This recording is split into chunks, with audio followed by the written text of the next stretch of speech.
1 o'clock, three-man front. Landrum, Conrad, Molly. Thanks for joining us here on this Friday. Lighter schedule. We do have, as Conrad informed me earlier, the LA Bowl coming up this weekend, in addition to Army-Navy, get the Celebration Bowl. Then on Monday, of course, we're going to have press conferences. It's game week. Got Alabama getting ready for Oklahoma.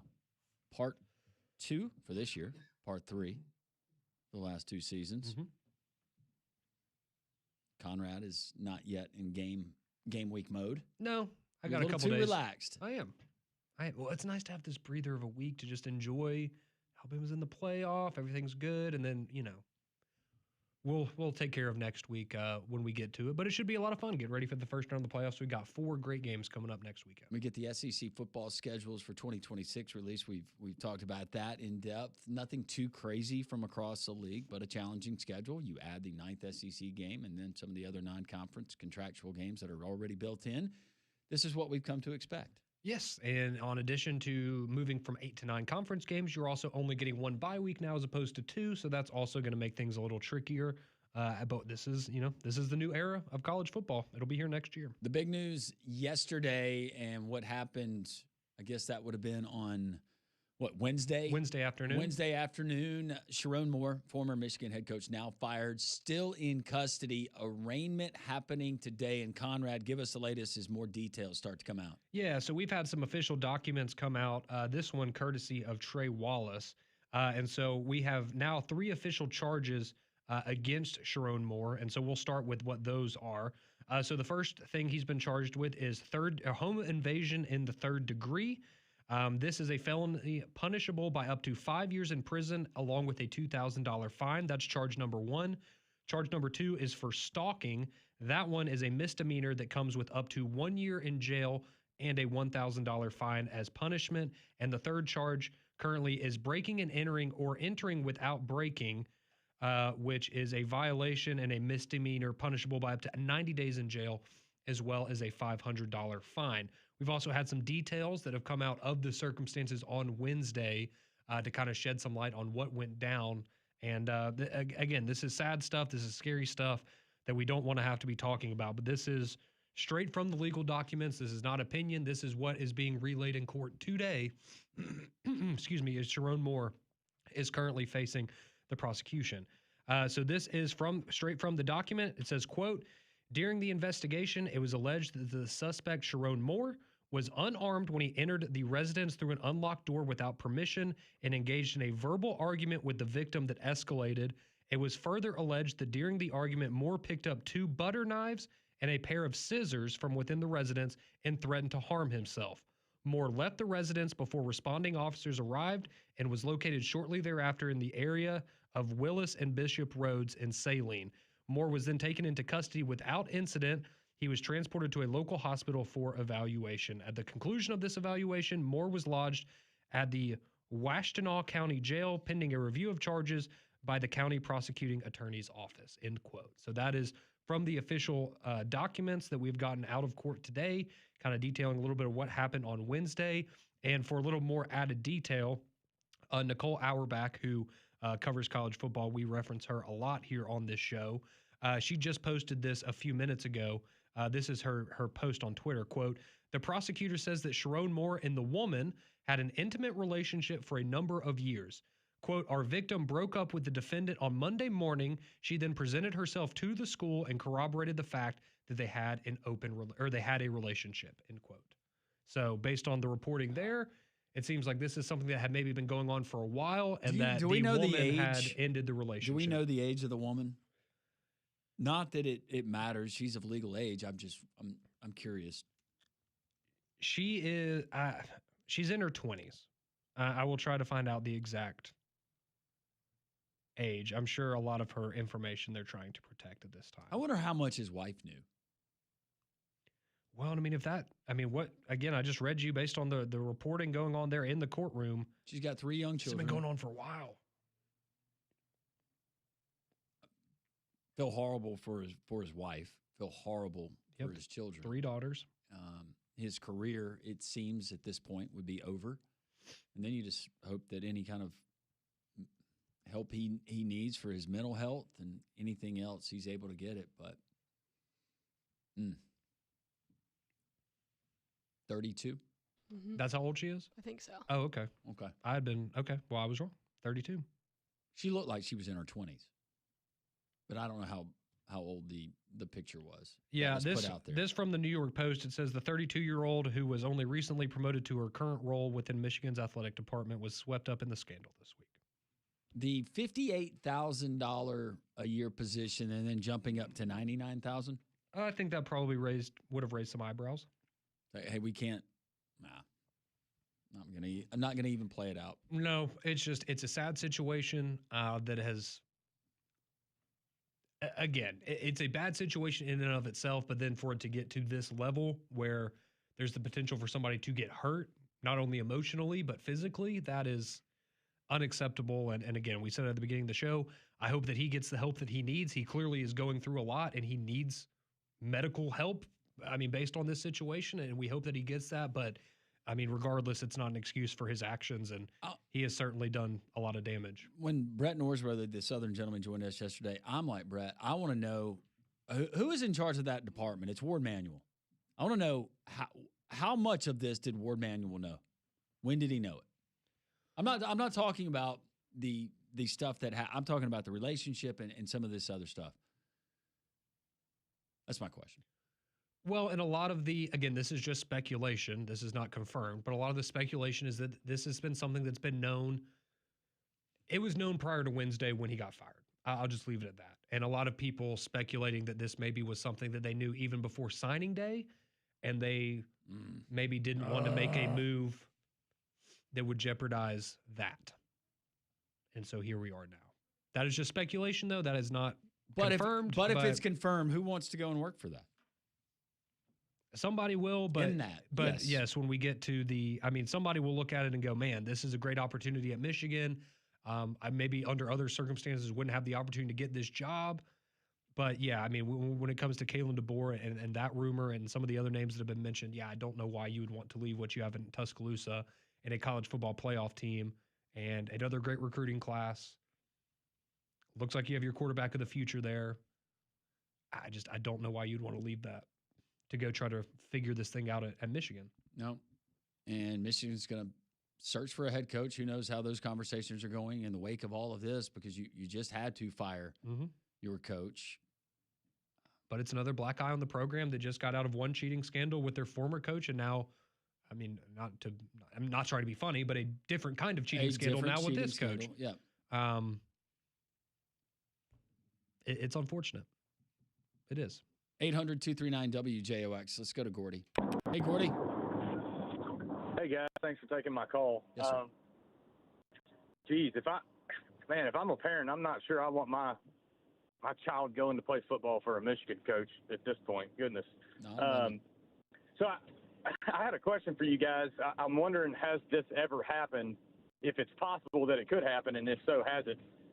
Could these early enrollees could they potentially come in and January and come and play with that team if they have a bowl game later in January? Is that possible? No? Okay. They can join practices, they can get acclimated, but they are not allowed under current NCAA rules to participate in the game.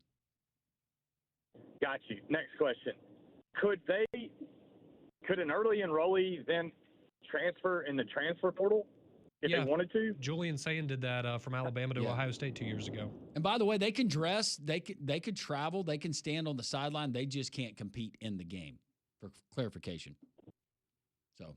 Got you. All right. Appreciate it, guys. Yes, sir. Thank you, Gordy. We appreciate it. And that's why, and that was a great question, but that's why a lot of these coaches, when you hear them talk about how beneficial it is to get the early enrollees, you get 15 practices to go through, right? So a lot of these guys, by the time you're in spring camp, they're a little more acclimated, a little ahead of schedule, and those are oftentimes the guys that, as true freshmen, are maybe more likely to contribute. Should we change the rule? For early enrollees. To where they can play? Wouldn't that be fun? You got a hot shot quarterback recruit coming in. You got some guy on the way out. You got a 5-star running back from Jackson. Yeah, I wasn't going to go there. Well, I was. That would be nice. I was. He could probably help. Let's call it what it is. Not probably. He could help. Conrad, I'm looking at you Do you right think now. He can help. Do you think he would be the best running back on that roster right now? Yeah. Crowell's good, man. He's really good. Really good. He's just no, I'm not saying that he's going to do the job that Jam Miller does in pass protection right away. But just as a pure runner. Yeah. Yep. Be hard for me to disagree with that. I remember back in the day when Nick Saban had 4 of those guys in the room. Yeah. Remember those days? It's hard to believe. You go back. That's not a knock on the board. Nobody has those guys anymore stacked up. No. Nobody has them stacked up, but you just look at what you have at the top. I mean, nothing against. I mean, Brian Robinson was solid. Jace McClellan was solid. Like, you've had guys. You had Jahmyr Gibbs for that 1 year, but you didn't really utilize him the way you probably should have. But it's been a minute since you're Alabama and you've had that. Probably Najee Harris was the last one. That was 5 years ago. We need some wisdom. Dr. Mel wants to join. Hey, Dr. Mel. Hey, how we doing today, Landon? You and Molly and Conrad. And, as Conrad just alluded to, is really, really sad the situation there at the University of Michigan. And it just behooves me, his wife and those kids and $6-7 million a year. But I just want to leave this thought. Many years ago, during my time in Bible college and seminary, I had this little professor, Dr. B.T. Wilson, and he gave us a nugget one evening, and he said to us, sin will take you, number one, to a place you have no place being. Number two, sin will keep you longer than you ever plan to stay. Number three, sin will cause you to pay a price you can't afford. Number four, sin will lead to death, spiritually and physically. And so that's something that I've carried over 40-something years, valuable guideline, and it's as true as it's just pure veracity. So just wanted to share that with the audience. Thank you guys for the wonderful job that you all do. And if I don't talk to you all in the interim, you all have a Merry Christmas. God bless you. Dr. Mel. Thank you, Dr. Mel. Thank you. God bless you. Merry Christmas to your family. Hopefully we'll talk to you before then. A lot of wisdom in that phone call. We continue. 3-man front on Jocks.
116, three-man front on this Friday. 205-834-9450. A ton of texts coming on the text line, and we will get to those text details coming out. In case you missed it, Sharon Moore at Michigan. We will outline some of those details and what the latest is there in Ann Arbor and the surrounding counties. Well, this holiday and bowl season, you should go and check out Big Whiskey's because they are the great place for food of all varieties. They have a full menu with apps, salads, burgers to steaks, and whether you want to watch the rest of the NFL season, bowl season's finally here, college basketball, NBA, whatever it might be, they have plenty of screens all around the bar so you can catch all of the games all weekend long. They also have happy hour and the kitchen is open late every night. So go check them out in the Stadium Trace Village off Highway 150 near the Hoover Met. Conrad, quickly, if you could update everyone who might have missed it, the developments in the case involving one ex-football coach, Sharon Moore. Yeah, so Sharon Moore has three files charged against him. Three charges filed against him, The three charges in order, you have home invasion in the third degree. This is a felony that is punishable by up to 5 years in prison along with a $2,000 fine. The second charge is stalking. That is a misdemeanor, which is punishable by up to 1 year in jail and a $1,000 fine.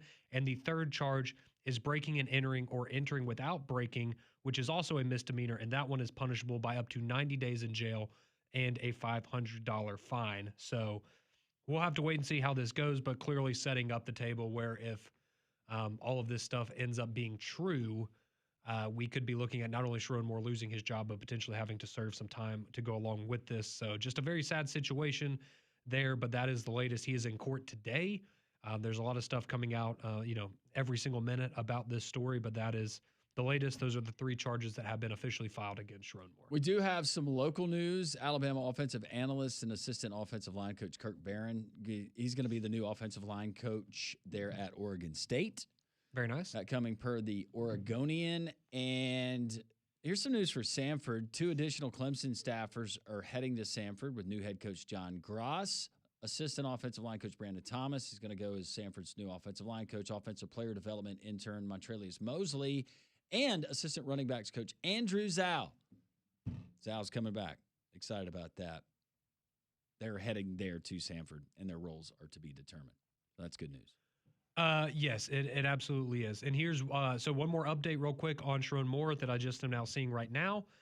So this is, again, coming from Nicole Auerbach, who covers college football for NBC Sports.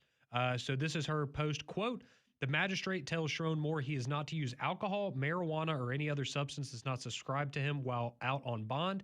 He must wear a GPS tether, continue all mental health treatment, and have no contact with the woman that he was allegedly having the affair with in this case. And his next hearing is now set for January 22nd. I just can't imagine. That's the latest. Don't want to imagine, right? No, you don't. More of your texts rolling in. We will continue with those texts. And this one reads, I'm an Alabama fan. We better hope Coach DeBoer won't leave for short memories. It took Saban 3 years. We have a good coach. Let's hope that he stays. Philip and Jasper, thank you. And I brought this up, I guess, going back a week before the SEC championship. And it doesn't mean anything. But I'm just saying what happened in Nick Saban's second year in Tuscaloosa. He lost the SEC championship game. Then the next year he came back and won a national championship. Not saying that Kalen DeBoer will do the same thing, but for all the comparisons that we've got, and I know he took over a different situation than Saban did in 2007, but he's on the same track record as Nick Saban was. I feel like that's not a bad thing. You lost the SEC championship game. You were there as the number 1 seed, and now you're in the college football playoff. I'd say that's pretty good for year 2. Yeah. But we know that that's not the expectation of a lot of the fan base. Posey texts in. He says, you got to think that Michigan found all of this out when they were investigating the Connor Stallion case. I'm just wondering when they had the 52 erased text messages, what else did they find on that phone with the photo imaging they did? Well, and my question, too, would be, because we read another one of those posts from Nicole Auerbach she had shared from the courtroom. But apparently today it was revealed that this relationship had been going on for years.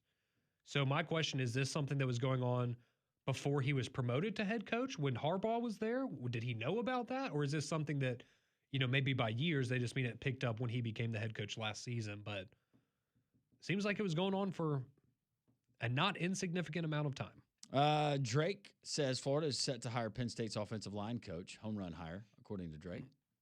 That's very good. Yeah, I mean, there's a lot of that was a good staff up there. It didn't work out for him this year, but yeah, now Jim Knowles going to Tennessee, offensive line coach to Florida.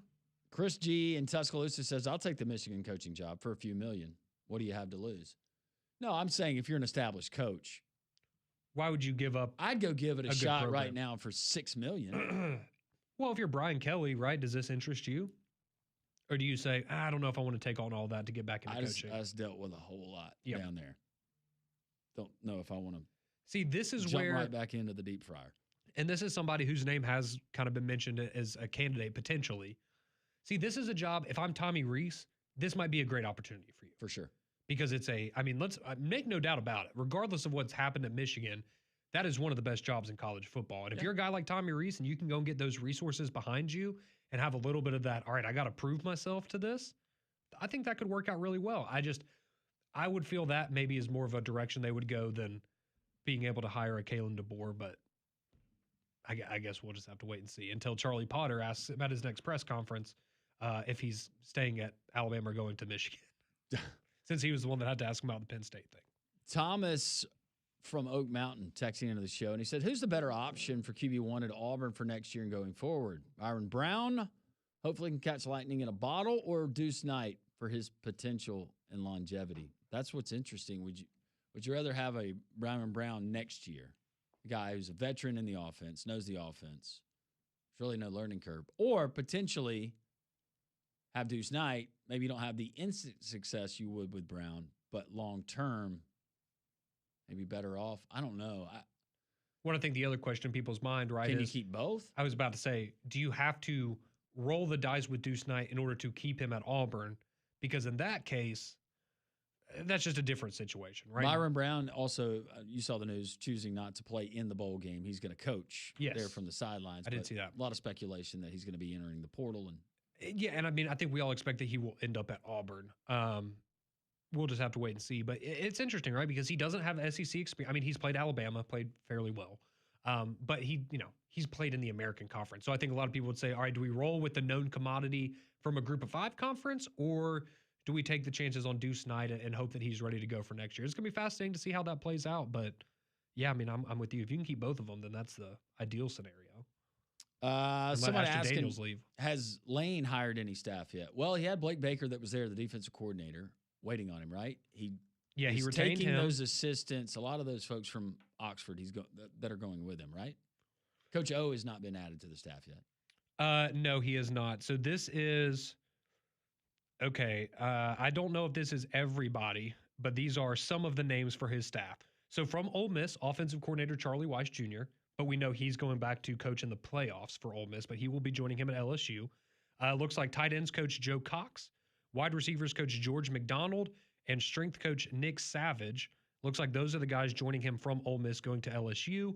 He's also hired former Florida analyst Joe Houston to be on his staff. And then you mentioned Blake Baker, the big retainer there from the LSU DC the last couple of years. So that is, based on what I'm seeing right now, that is the most of it. I think he was going to hire... Yes, and he's hiring Eric Walford to be his offensive line coach. Remember him? He was at Alabama. Yep. A couple years ago. Somebody responding to the question that one of our previous texters had asked, and they just said, you go with Deuce, not even a question. Well, it is a question. How does Deuce look in this offense? Is this an offense that Deuce, I would assume he is, but I don't know that. He comfortable with? And I think a lot of people would say, well, okay, you long paid this term, guy. I agree with you. That's what I was saying, is you kind of got to weigh it out. Alex Golesh was hired to win games next year. I was about to say, more than 5 or 6. Do you stick with Deuce Knight if it means maybe next year you're not where you want to be, but in 2027? Because I think that's the last thing this fan base wants, right? Is another coach to come in here and say, well, give us a year. Give us 2 years. That's you can't do that. I'm not saying that's fair, but that is why it was important in the eyes of John Cohen to have DJ Durkin retention and keeping a lot of that roster there, Correct. where you're not starting over from scratch. Correct. And I mean, maybe some people would say, well, the defense looks really good. You retain a lot of those guys. Maybe that can help you in the early parts of the season while you develop Deuce Knight. And then by the second half of the season, he's, firing on all cylinders. But, it's not a given. And then you still have Ashton Daniels in the mix, right? Is that a guy that you're going to try to retain? Or is that a guy that he's coming back for another year with the assumption he's going elsewhere and he thinks he put enough on tape from a couple of games at Auburn that he can get his head or a starting QB job somewhere else? We've already seen guys from Auburn that have made their intentions known that they're going to be entering the portal. Correct. Or insiders have. We got like 7 or 8 guys that have already, yes. Are you surprised not more? So far, honestly, a little bit. I think they're doing a good job of, at least it seems that they're having conversations with people to gauge their interest. Now, maybe some of the bigger name players, right, are guys that are, let's just say, potentially a target for a team that's still playing in the college football playoff, so you don't get a lot of that buzz yet. Sure. But yeah, I mean, I'll be honest. I mean, like Perry Thompson saying he's going to enter the portal, that's not a big surprise. Jackson Arnold, that's not a surprise at all. I think we all knew some of these things were coming. But yeah, I mean, all things considered, you seem to have done a pretty good job of, it's not like, I'll be honest, like a lot more guys left Alabama immediately when Nick Saban, like we saw a lot more of that than what Auburn's going through right now, but maybe that'll change in the next couple of weeks. Ian Westbrook, who's a huge Michigan fan. Ian, hope you're doing well. Loyal listener to the show, says, whole Michigan situation is embarrassing, a complete dumpster fire. Hearing their top 3 coaching candidates are in order. Kalen DeBoer, number 1. Jed Fish, 2. Kenny Dillingham, 3. Have to wait and see. Praying for more in his family. Just sad. I've heard Jed Fish's name a lot. That's been another popular one. And I think it's important to remember with a lot of these lists, when you keep seeing, well, Kalen DeBoer's at the top of all these lists. These are wish lists. Mm-hmm. Not saying that it doesn't mean it couldn't happen or that there's not mutual interest. I don't know. I'm not Kalen DeBoer. I don't know. But I think it's good to remember, just like the Penn State stuff, this is, in an ideal world for Michigan, who would their candidates be? Not in this version of reality, what are their candidates? It's in an ideal world, who would Michigan go after? Maybe he is their guy, but I think it's also very likely that that's who they want, but he's not interested. Well, Kyle Whittingham was the name for a long time. They could get Kyle Whittingham out of Utah. That was the fit. But now Kyle Whittingham, he's going to finish his time there. Yeah, he's just Salt retired. Lake. He's going to retire. Didn't want any of that jazz. Was comfortable where he was. Who knows what Whittingham could have done there? Oh, yeah, who knows? He's a great coach. I will go back to this. And I said this earlier, and I know Chris Lowe, who we talk about a lot, he knows very well what's going on with these programs because he's very in touch with somebody that represents a lot of these coaches. But he did a couple of interviews yesterday. I know he did one with Charlie Potter from Bama Online. And he basically said, paraphrasing a little bit, but Kalen DeBoer does not strike him as the kind of coach that was going to take the job after Nick Saban retired just to tuck tail and run after 2 years. No. And that's kind of the sentiment that I've had with the Penn State thing, with this job. Why would you take the job you knew that was going to be the most difficult job you could possibly take just for 2 years later to go, well, we got him to the playoffs, so let's get out of here. That just doesn't. Based on everything I know about Kalen DeBoer, that does not seem like something he would do. All of that coupled with you're going to leave to walk into what is a dumpster fire, toxic waste right now. Yeah, I mean, you're basically being hired at first to be a PR specialist, right? You've got to change the image of the program. This is just what we know. What else has gone on inside of that program, inside of that building? Well, then what if you get there and then you get hit with sanctions? Or I know it's funny to joke about the NCAA actually doing something, but right, do you want all that hanging over your head while you're trying to turn around a program, get back to a college football playoff, retain a roster? Like, it's a heck of an undertaking. Again, that's why I think a guy like Tommy Rees with maybe a little more of I want to go prove myself somewhere, that would be a great opportunity for somebody like that. But they're Michigan. They're going to swing for the fences, and they should, right? Make these guys tell you no. Yeah. Molly has got questions. We got answers. We have no idea what she's going to ask. It's Friday. Let's be honest. It could be anything. Molly marinates. Next.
135, three-man front. Here on this Friday, lighter football schedule this weekend, just to get us ready for next week. The start of the college football playoff. Of course, we'll have wall-to-wall coverage beginning Monday morning, bright and early, 6 a.m. with morning jocks, all the way through three-man fronts, press conferences, anything you need to know about the game, not only surrounding Alabama and Oklahoma, but the rest of the matchups we get in the college football playoff. You keep it right here, your home for college football and more. Jocks, your home for questions that we have no idea where they're coming from, written by Molly today. This is what we call Molly Marinades.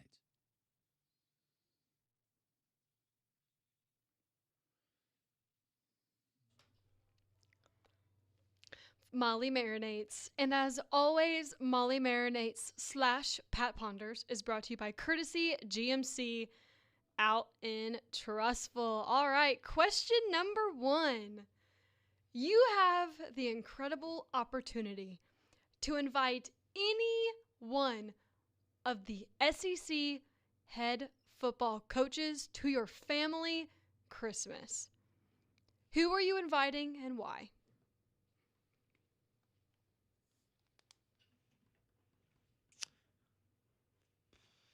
There's a few different angles here. I will go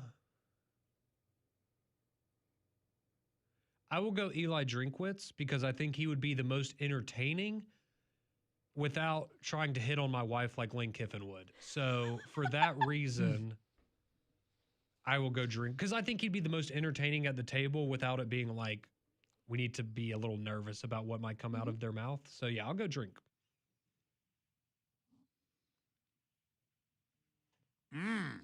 Couple glasses of eggnog in, just let the stories roll.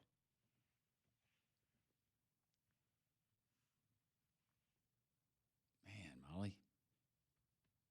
See, my train of thought was also Drink, and we kind of touched on it yesterday with Damien. I just feel like he brings the vibe, he brings the spirit, and plus Missouri is my betting team usually, so. Yeah. But my other option would actually be DeBoer. He would be. Here's the thing with DeBoer. He's the kind of guy that I feel like after he was done, he would take his plate and clean it and put it in the dishwasher. Of course. And be like, have very good And manners. be very polite. Very good manners.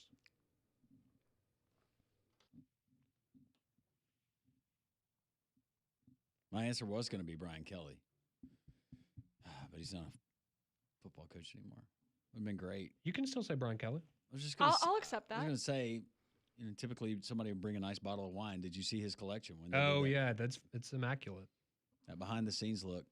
Oh goodness. Plus, with the buyout, he might bring you a nice gift as well, like just feeling generous. Yep. I tell you what, I will go. I think I'll go Alex Golish. Okay. I think that's good too. Learn a little bit more about him.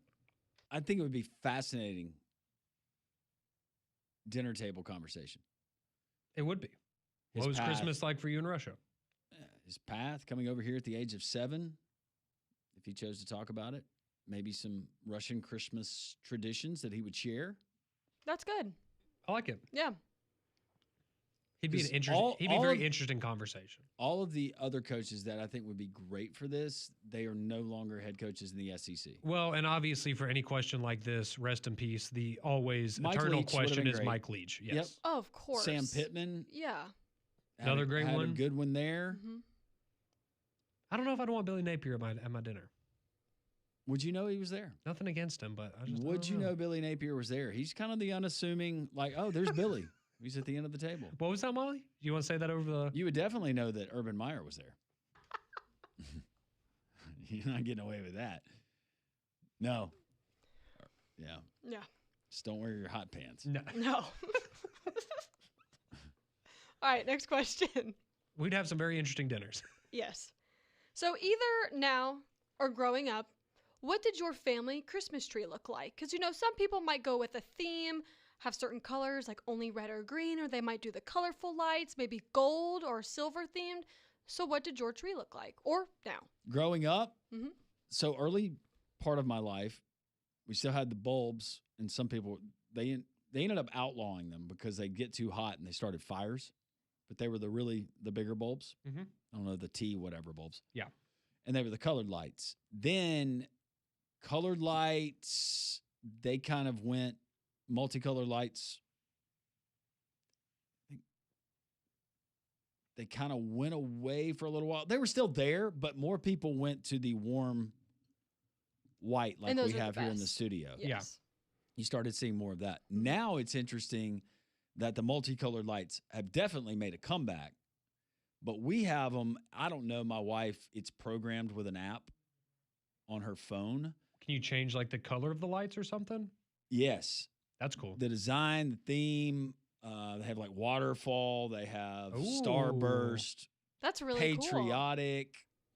I'm Very not cool. kidding. There's 45 different settings Yeah. of what our tree can look like. It just depends on whatever she wants to set it to. I love it, whatever it is.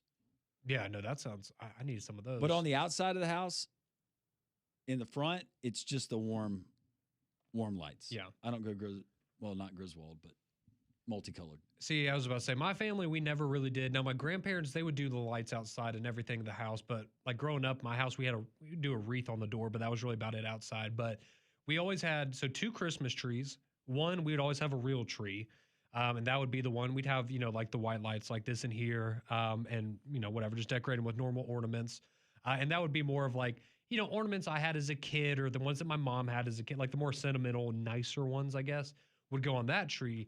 And then we have another tree that actually got passed down to me this year, and it is our Alabama Christmas tree. And it is it's fake. It is a white Christmas tree, and all that's on it is red Alabama ornaments. So it's a red and white Alabama tree. Wow. So those were the 2 that we always had growing up. So Huh.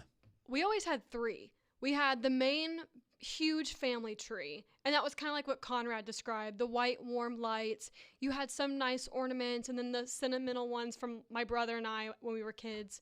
My parents, it's been a couple of years, but they used to collect the White House yearly ornaments. Yeah, Yeah. have those. And then another tree was like the boys' tree for my dad and brother, and it had blue lights. And every college football game we would go to, we would get a helmet ornament for that team. Oh, that's really cool. And those like little plastic helmets that you can buy Yeah. in the packs? Yeah. We bought those for the SEC and the Big Ten and turned them into ornaments Cool. and hung that all over the tree. And then Oh, like very cool. different sports figures. Like I think we have a Tom Brady, a Kobe Bryant, like stuff like that. I'll get y'all to it. I've You still can add to got. it, yeah. Perfect. I found one. Oh, and there's superheroes on it as well. Okay. Yes.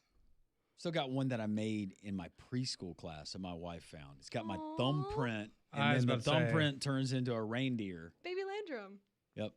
And I then I still have one of those. The Yeah. third tree was the girls' tree for me and my mom, and it was the pink lights, had like the Hello Kitty ornaments, the Barbie ornaments, Okay. that. So we had like the family tree, and then the guys' tree, and then the girls' tree. So, because I assumed that Molly didn't do this, in college, did you ever have a tree when you were in college? We did. So, No, well, I didn't know. I'm sure you had a tree. So we would always get a little tree for our dorm room or our apartment, whatever. And every year, people put like the star on it or whatever.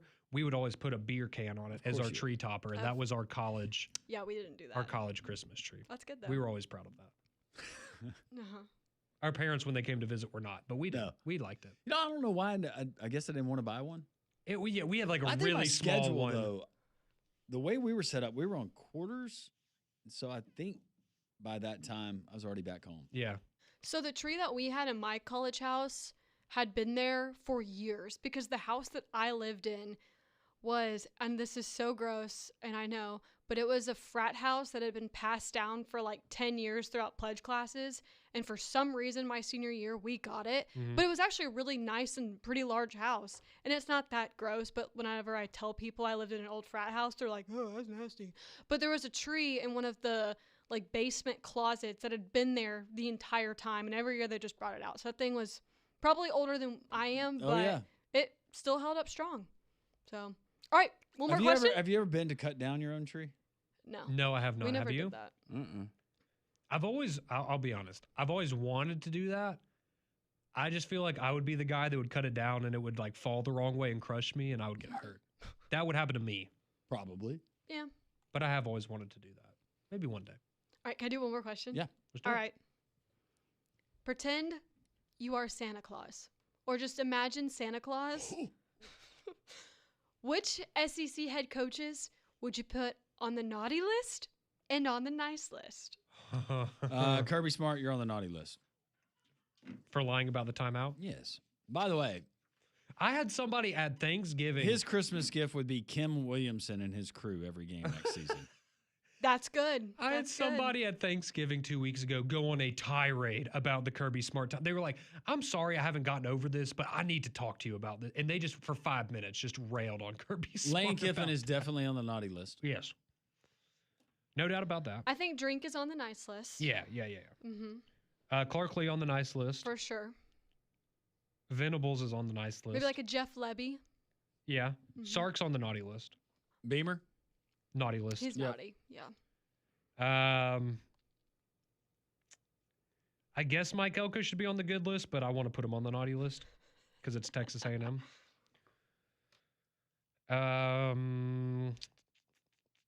I mean, obviously, all the fired coaches. I feel like all the fired coaches would be on the naughty list, but all the new hires have to be on the nice list because we don't I was have about to say anything they're say. new. Yeah, you can't really hold that Yeah. against them. Except Sam Pittman. He's on the nice list even though he got fired. That's fair. Would Hugh Freeze be on the naughty list? Yes. Do you bring him coal? Or, you know what would really get him? Tennis racket.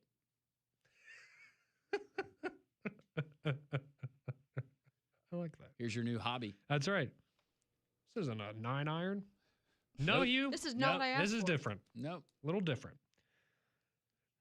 I feel like, honestly, though, most of the coaches this year, I mean, again, obviously Lane, Kirby, you'd put them on the naughty list. Because in years past, you would have had Jimbo. You would have had Beamer and Stoops. What about Heupel? I'll put him on the nice list because he went through a lot this year. Okay. And they had a respectable season considering what we thought maybe it would look like at the Yeah. beginning. Mm-hmm.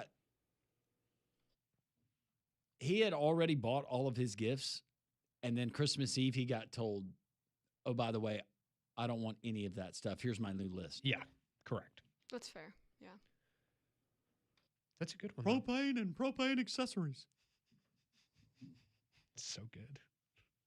Love it. It's like I'm watching the show. Great questions, Molly. And Good that's stuff, Molly. Molly Marinates. All right. From Molly Marinates, we go to the worst thing that Conrad has seen. We do it next on Three Man Front.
151, three-man fronts. Thanks for joining us on a beautiful Friday outside.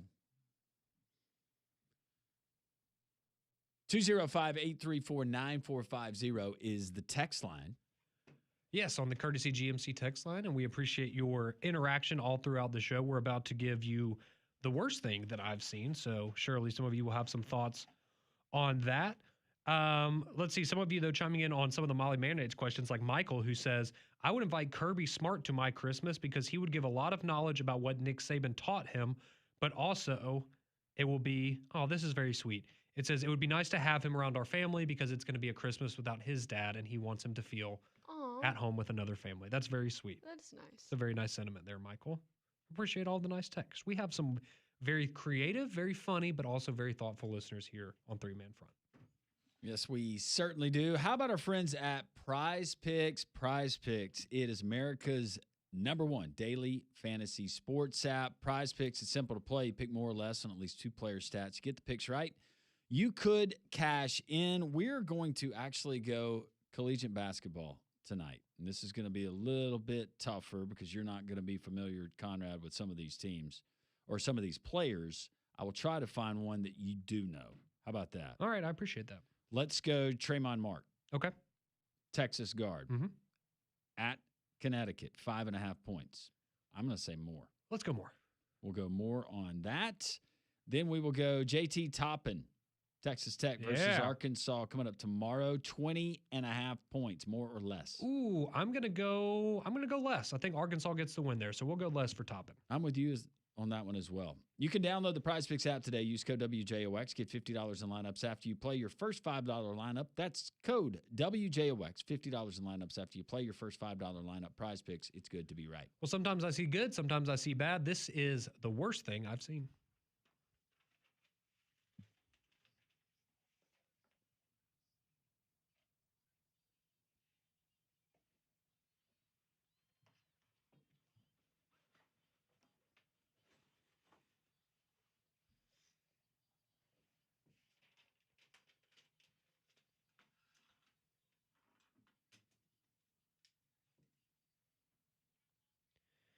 All right, continuing on with the Christmas theme that we've had here on the show the last couple of days. We're not going to get to all of these because there's 27, but we have found a collection of some people's worst Christmas gifts that they've ever gotten and why they were so awful. Ooh. So let's start off.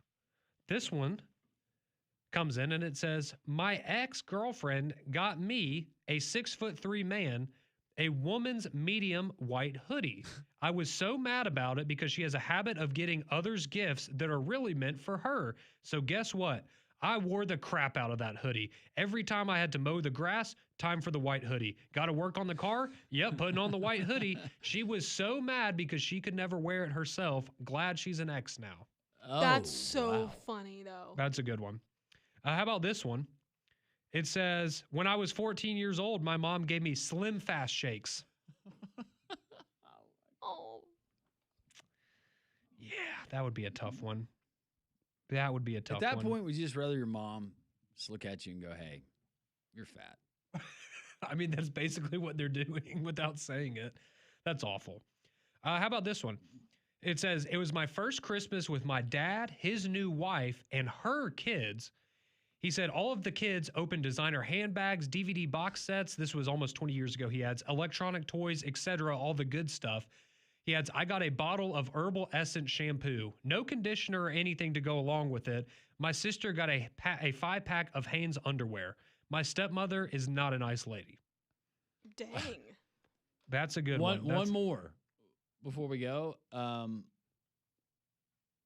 This person said they got a one-person tent and lantern from their mother-in-law.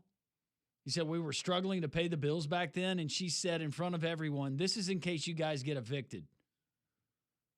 We had 3 kids at the time. Oh, Brutal. Happy holidays. those are bad. It's going to do it for us. Appreciate you joining us this week. Back at it, 6 a.m. It'll be game week on Monday. From all of us to all of you, God is great. Have a wonderful and safe weekend.